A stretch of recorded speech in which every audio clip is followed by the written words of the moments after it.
我不推荐任何人饲养或者繁殖折耳猫。当你将幼猫带回家时，它是可爱的，可随着猫咪渐渐长大，你跟猫咪有了感情，它发病了。在此后几年里，你会亲眼见证自己的爱猫从活泼可爱变得不爱动，再到无法自理，最后甚至需要你亲手将它安乐死。这个过程带给猫咪的痛苦和对主人的折磨是无法估量的，因为所有折耳猫养到最后都会发病。1961年，苏格兰一家农场里出现了一窝奇怪的生物，远看像猫头鹰，但发出了猫叫声。主人仔细辨认过后才确定它是猫，只是耳朵拉拢着。至此，第一只折耳猫诞生了。当年折耳猫因其可爱的耳朵火遍了整个英国，可饲养数量多了以后，兽医发现大量折耳猫出现了骨骼问题，猫咪尾巴、四肢肿大、僵硬，活动困难，生活痛苦。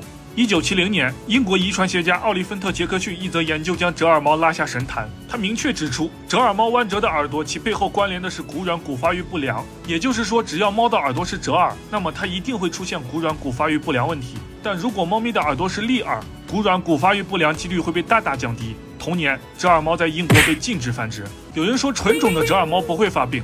2014年，有人发邮件询问了有18年折耳猫繁殖经验的 CFA 折耳猫协会秘书长，有没有折耳猫不发病？得到的回复如下：没有任何繁殖者敢保证他繁殖出来的折耳猫不会发病。值得一提的是，目前折耳猫在他的老家苏格兰已经被禁止，是不是很可笑？欧洲各地也在逐渐禁止折耳猫，奥地利目前已经禁止。因此不推荐任何人饲养或者繁殖折耳猫。如果已经养了，请负责到底，一定要每年带猫咪去体检。